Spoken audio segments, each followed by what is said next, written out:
Bueno, amigos del CALIR, del Consejo Argentino para la Libertad Religiosa, vamos a dar inicio a nuestra entrevista sobre el tema la comunidad evangélica bautista en la República Argentina y sus orígenes históricos. Estamos agradecidos al Consejo Argentino para la Libertad Religiosa de permitirnos tener esta entrevista en el ciclo de 6 entrevistas sobre las distintas comunidades religiosas y sus aportes a la cultura argentina a lo largo de nuestra historia. Para tratar este tema, en esta oportunidad estamos reunidos Rubén del Rey. Él es el director general de la Sociedad Bíblica Argentina. También estoy junto con Raúl Cialaba, que es vicepresidente del Consejo Argentino para la Libertad Religiosa, fue también presidente de la Sociedad Bíblica Argentina, y quien les habla, Gustavo Grancharov.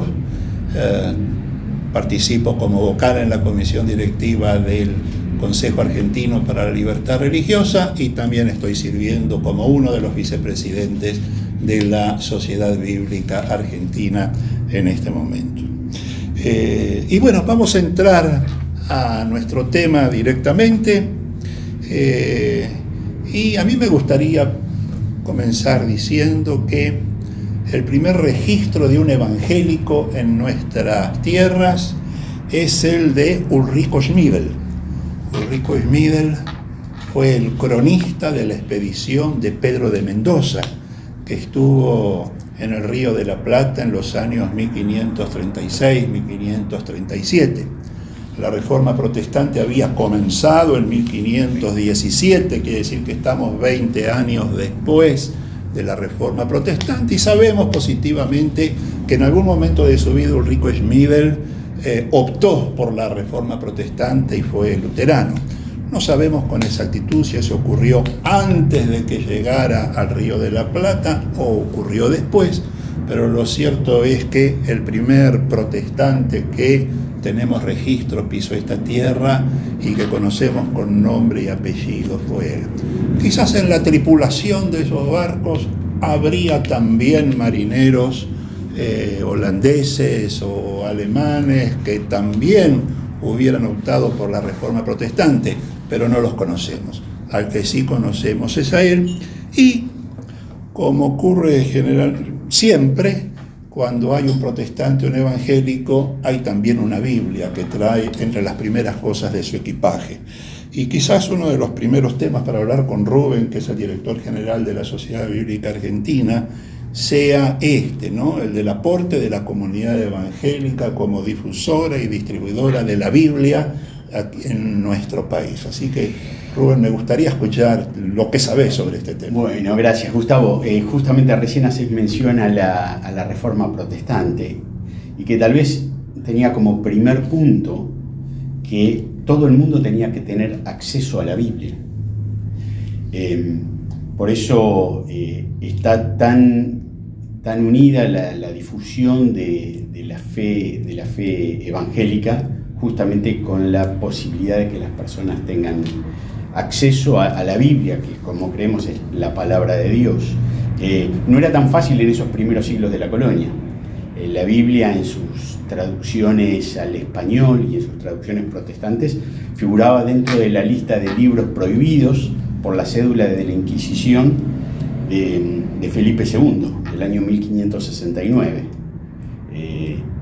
Sorprende que ese mismo año salían de una imprenta en Suiza los primeros 2.600 ejemplares de la Biblia completa traducida al castellano por Casiodoro de Reina. Pero tardó unos cuantos años en llegar a nuestras costas, hasta que en 1806 un comerciante inglés, Robert Cowie, que tenía intereses en el Plata, vio que la mayor necesidad que tenía nuestro pueblo era la de el acceso a la palabra de Dios. Y así mandó a pedir unos Nuevos Testamentos, algunos cientos, a la Sociedad Bíblica Británica y extranjera que recién se formaba, y esos testamentos llegaron hasta...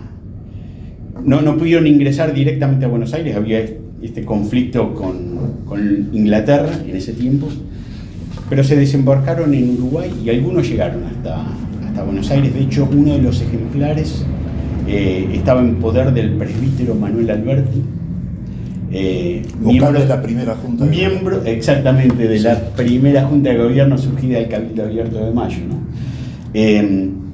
Y bueno, y a partir de ahí comenzó una tarea de difusión y distribución de la Biblia con el propósito de que las personas tengan la posibilidad de leer por sí mismas la palabra de Dios. Interesante, ¿no? Sí. Desde esa fecha ya está la presencia de la Biblia, aunque con restricciones, pero está en la Argentina. Por supuesto. Y después, bueno, hay muchos hitos muy, muy interesantes. La historia de la Biblia en la Argentina va de la mano con la historia del país, con los distintos hechos tan impresionantes de nuestra historia, pero hay un personaje que es central, bautista justamente, Diego Thompson, un escocés que vino a Argentina en 1818, invitado por las autoridades nacionales para instalar el sistema de educación lancasteriano. ¿Por qué no explicas un poquito lo que es el sistema lancasteriano? Porque hay que tener en cuenta que, o sea, la mayor parte de la población era analfabeta, eran decenas y decenas de miles de niños que necesitaban ser alfabetizados y había muy pocos maestros, muy pocos docentes. Y en ese sentido, el sistema lancasteriano lo que permitía es que los niños que iban más avanzados enseñen a otros niños, y de esa manera, bueno, según dicen, con un docente se podía llegar a alfabetizar como a 1000 niños. Es decir, que muy conveniente. El mejor de la clase, por decirlo de alguna manera, claro, pasaba a ser algo así, maestro sustituto. Algo así, algo así. Okay. Pero lo interesante es que Diego Thompson utilizó como material de lectura porciones de la Biblia, del Antiguo y del Nuevo Testamento. Y cuando presentó el proyecto a las autoridades del gobierno argentino, se aprobó sin ningún tipo de restricción, se imprimió en la imprenta del Estado, a costo del Estado, y se puso en cada escuela de la Argentina en ese momento. Por supuesto, este sistema funcionó muy bien, y es por eso que después San Martín lo invita también a don José de San Martín, por supuesto, a Diego Thompson a comenzar con el mismo sistema de educación en Chile, después va a Perú, bueno, recorre toda América Latina, no solo educando con la Biblia, sino también distribuyendo Biblias, porque lo importante era que las personas, como decía antes, tengan acceso directo al mensaje de la Biblia. Sí. Quiere decir, que podríamos considerar a Diego Thompson como uno de los pioneros bautistas, digamos, en la historia argentina. Me parece que sí, no sé, no conozco. Él era miembro de una iglesia bautista en Escocia, eso sí se sabe positivamente. El pastor claro, sí. Bueno, y más o menos en esa época ocurre algo muy importante en el año 1825, es decir, hace 200 años exactamente, que es el Tratado de Paz y Amistad de las Provincias Unidas del Río de la Plata con Gran Bretaña, que es el primer documento de libertad religiosa que vio la historia de nuestro país, por medio del cual se le reconocía a los migrantes británicos el derecho de practicar su religión. Y eso permitió que muchas religiones muy numerosas, muchas denominaciones evangélicas muy numerosas en Gran Bretaña, comenzaran a afincarse aquí en la ciudad de Buenos Aires. De esa época, por ejemplo, es la llegada de la iglesia anglicana. Llegaron también los primeros presbiterianos, poco tiempo después la iglesia metodista. Bueno, así se fue empezando a formar distintas comunidades evangélicas en ese periodo, hasta que viene el segundo documento fundamental en la historia política argentina sobre libertad religiosa, que es la Constitución Nacional de 1853, que todavía no se está rigiendo, con sus modificaciones, pero todavía no rige. Ahora, Gustavo, fue, digamos, el primer atisbo de libertad religiosa, pero más fundado en las relaciones exteriores que en un reconocimiento expreso de la importancia de la libertad religiosa. Era, de alguna manera, autorizar a los extranjeros que vivían en nuestro país, que tenían otros cultos que no eran el católico, a que por lo menos se pudieran reunir y pudieran tener su comunidad, tener la posibilidad de celebrar su culto. Claro. Pero fue evidentemente el primero, ¿no? Y muy interesante la referencia que haces a 1825, sí. Porque en 1825 lo consideramos como el año del inicio de la obra bíblica, de la obra de la sociedad bíblica de manera permanente en la Argentina. Y es justamente con la llegada de John Armstrong, un anglicano, que él vino como delegado oficial de la Sociedad Bíblica Británica y Extranjera, que fue la primera sociedad bíblica que se formó, y que unos años más tarde dejó la sociedad bíblica para tomar el pastorado de la iglesia anglicana. Así que, bueno, coincide justamente con esa fecha que poco tiempo después se establecieron en el solar donde hoy está la Catedral Anglicana, en la calle 25 de Mayo, claro, en nuestra ciudad. Sí, efectivamente. Ahora, la Constitución de 1853 abrió las puertas de nuestro país a una nueva denominación, que es la denominación bautista, y con ellas ha llegado uno de los grandes pioneros, o el gran pionero de la obra bautista, que fue Pablo Besón, sobre el cual Raúl Cialaba tiene algunas cosas que contarnos. La verdad es que cuanto más leo y conozco de Pablo Besón, más me admira, porque Pablo Besón, que era de nacionalidad suiza, había nacido en Neuchâtel, en un cantón suizo, llega a la República Argentina en 1881 a bordo del vapor Belgrano. Y no venía solo, evidentemente que venían muchos inmigrantes. Estamos en un momento donde la inmigración era muy numerosa en la Argentina. Pero la historia previa también es muy interesante, porque la personalidad de Besón era fuerte, era un individuo de tremendas convicciones que incluso habían hecho que se distanciara de su padre. Su padre era pastor pero reformado, y cuando él abraza la fe bautista, ahí prácticamente lo considera el hijo pródigo del padre al hijo, pero no obstante él se mantiene firme con sus principios y recibe una invitación de un connacional suizo que vivía en la colonia Esperanza, en Santa Fe, para invitarlo a que viniera a ser el pastor, digamos así, de sus connacionales que estaban ahí. Se recuerdan ustedes que la colonia Esperanza fue casi un imán que atrajo a gente de distintas confesiones. Había muchos judíos, había árabes también, y por supuesto también había agnósticos, ¿no es cierto? Y él acepta el desafío de venir a la República Argentina. Antes lee la Constitución y queda encandilado con la libertad de culto, ¿no? Pero lo único que tenía era para pagar un pasaje en tercera clase y de ida, no tenía más nada, no tenía cómo manejarse, cómo sostenerse. Él no venía apoyado por una misión europea, venía solo. En realidad fue una invitación de suizos que estaban en la Argentina. Se sube al barco y llega.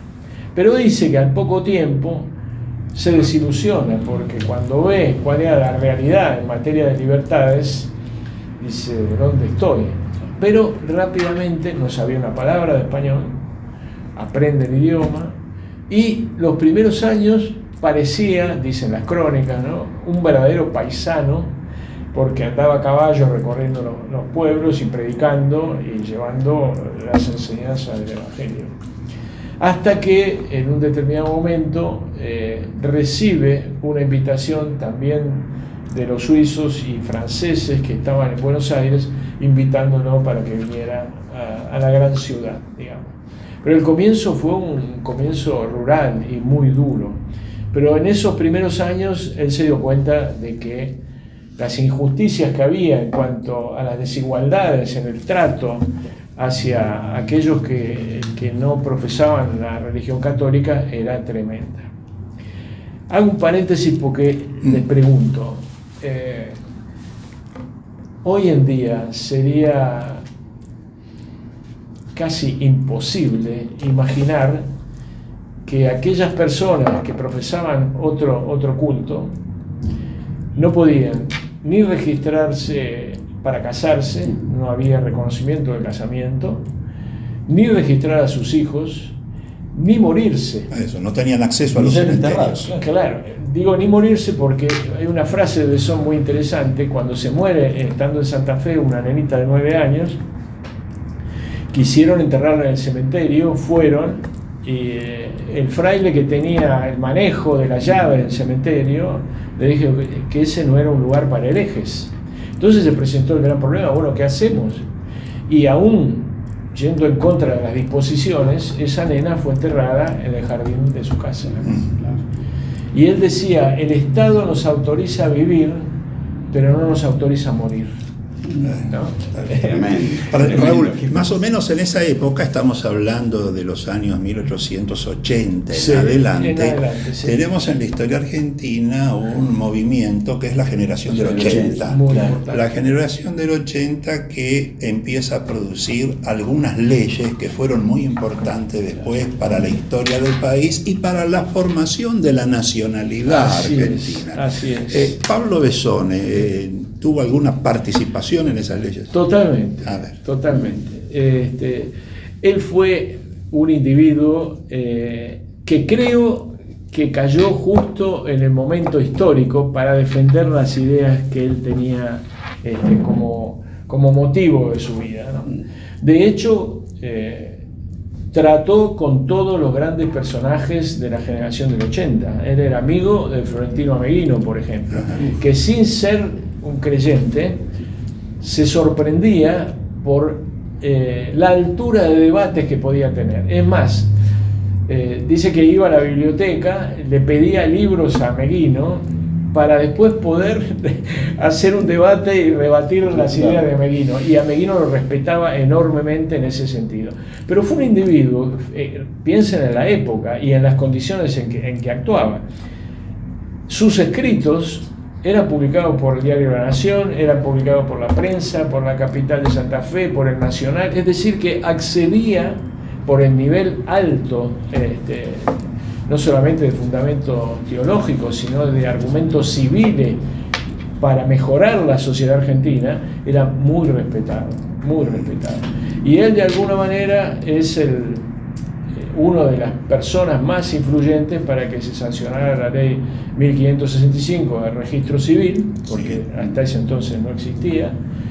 También con sus ideas ayudó mucho en la sanción de la ley 1420 de educación, porque él lo que sostenía, siempre sostuvo, es la separación de la Iglesia y del Estado. Por lo tanto, veía que era muy importante acceder a una escuela laica donde todos los alumnos fueran iguales, cualquiera fuera su creencia o que no tuvieran ninguna, ¿no? Así que fue realmente un adalid.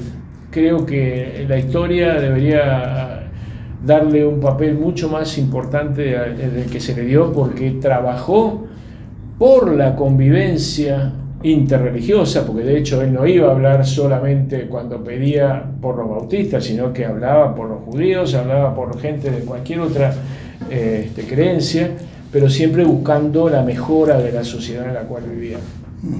Vos sabés que más o menos por esa misma época histórica, un poquito después, ya hacia fines del siglo XIX, hay una persona, un protestante, no bautista, presbiteriano creemos que era, que fue muy importante en su aporte a la cultura popular. Se llamaba Alexander Watson Hutton y es considerado el padre del fútbol argentino. Sí, claro. Alumni. Es el creador del club Alumni, que todavía hoy figura en los registros de la AFA como uno de los clubes más ganadores de la historia del fútbol argentino. Los hermanos Brown. Claro, efectivamente. Eran 11 hermanos y constituían un equipo.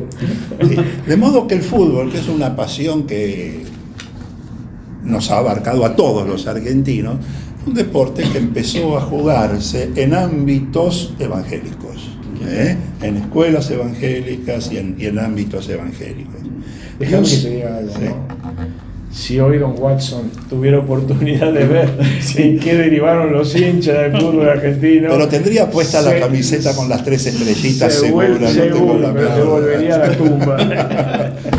Bueno, y otro aporte todavía un poquito posterior, ya en las primeras décadas del siglo XX, que a mí me parece un gran aporte a la cultura popular, es el bandoneón. El bandoneón es el instrumento que Banden creó en Europa para que las iglesias evangélicas pudieran acompañar el canto congregacional en sus reuniones al aire libre, en las plazas, porque tiene un sonido muy parecido al órgano de iglesia. Así que ese instrumento que nació en ámbitos evangélicos terminó encontrando su verdadero destino en las calles de Buenos Aires. Muy interesante. Bueno, muy bien. Ahora, si tuviéramos que hablar del principal aporte que las iglesias bautistas y las evangélicas en general han hecho a la República Argentina, yo diría que es la evangelización. Y la forma de presentar el Evangelio como una opción que cada persona tiene y que le genera una responsabilidad personal, la de aceptarlo o la de rechazarlo.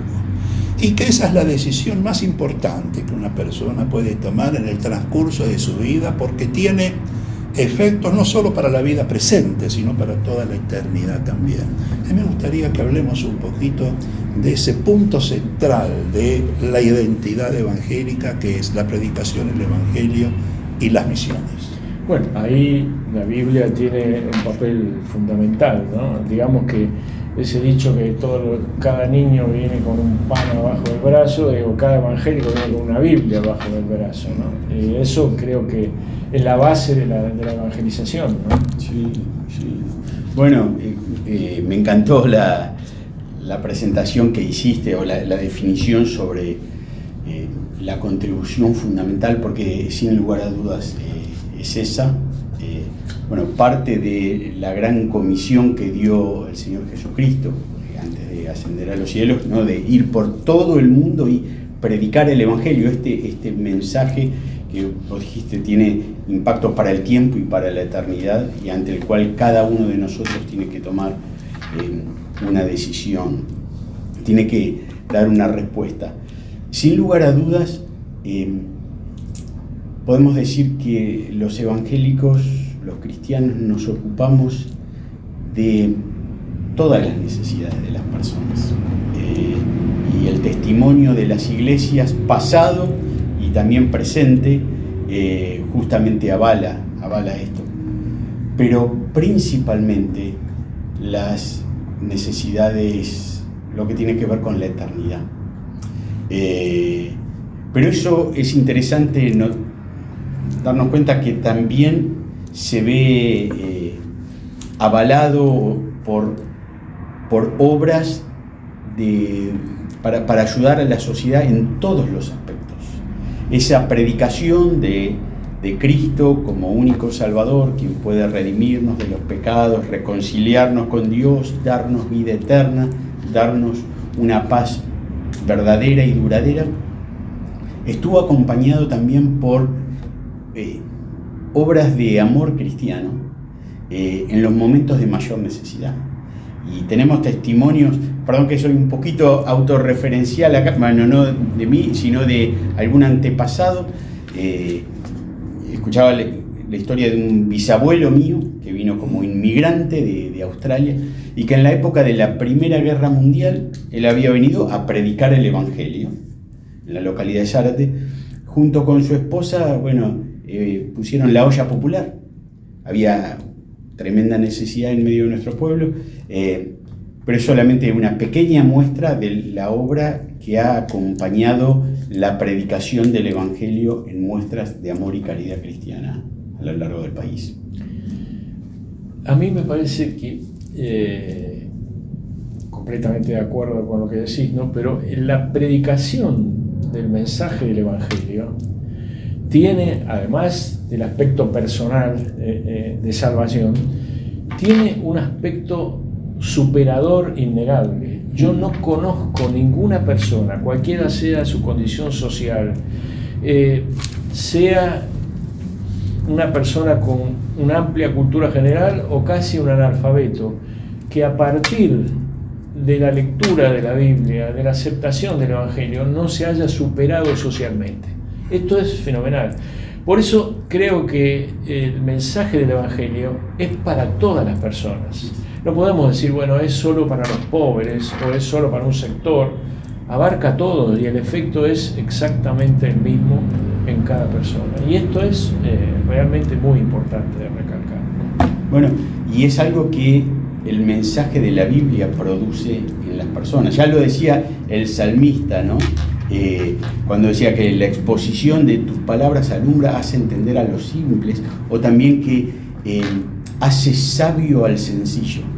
Y una de las cosas innegables es que cuando la persona tiene ese encuentro con Cristo, justamente habiendo escuchado el mensaje de la Biblia, el mensaje del Evangelio, la persona cambia, hay un cambio moral, pero hay un cambio en todas las esferas de la vida. Todo. No es solamente la pequeña esfera espiritual. Es la experiencia de la conversión. Es la conversión completa. Relato una cosa muy, muy cortita, pero y casi te diría que es un homenaje. Las iglesias bautistas tienen en las escuelas dominicales el lugar donde se enseña la Biblia. Tuve un maestro de Biblia que durante muchos años, siendo una persona sin ninguna preparación intelectual, vivió borracho arriba de un vagón de tren. Y esa persona, que era de nacionalidad boliviana, fue uno de los mejores maestros que tuve de escuela dominical, porque tenía una sencillez, pero una profundidad para poder enseñar la palabra de Dios que nunca mi maestra de escuela dominical, mi gran maestra de las escrituras fue una italiana analfabeta que había aprendido a leer para poder leer la Biblia. Sí, así es. Bueno, amigos, estamos terminando ya con nuestra entrevista. Esperamos que haya sido de su interés. Yo quiero agradecerle a Raúl, que me parece que lo estoy interrumpiendo. No quería dejar de resaltar la obra social y comunitaria que han hecho, hacen y harán las iglesias bautistas y evangélicas en general, ¿no? Creo que a nadie escapa el sentido de solidaridad y de ayuda social, que no pasa solo por entregar un alimento no perecedero, sino que atrás de eso viene el tratar de educar, de enseñar, de formar mejores personas en la sociedad. Y ni hablar del ejemplo de las cárceles, que han sido siempre depósito de carne humana y que hoy, con todas escuelas del delito. Escuelas del delito, que hoy hay pabellones y pabellones enteros de gente que cambia y que por lo menos está preparada al salir de su condena y del presidio de encarar una vida mejor en la sociedad. Estos son aportes concretos, no estamos hablando de historias inventadas, ¿no es cierto? Y creo que hay que resaltarlo. No quiero hacer lo mismo con vos, no quiero interrumpirte algo que vayas a decir y que tengas ganas de expresar para despedirnos. No, bueno, es una historia muy larga, habría mucho más para decir, pero me parece que los aspectos más importantes se mencionaron y creo que es importante volver a repetir lo que dije al principio, la convicción de que la Biblia tiene que estar disponible para todos y que todos somos invitados a leer la Biblia en la convicción, esa es una convicción evangélica de que Dios se ha dado a conocer a través de las páginas de ese libro y tiene justamente el propósito de que cada uno de nosotros pueda tener un encuentro con Él. Rubén Derre, muchísimas gracias por tu compañía. Raúl Cialaba, muchas gracias también. Amigos, nos vemos pronto. Hasta pronto.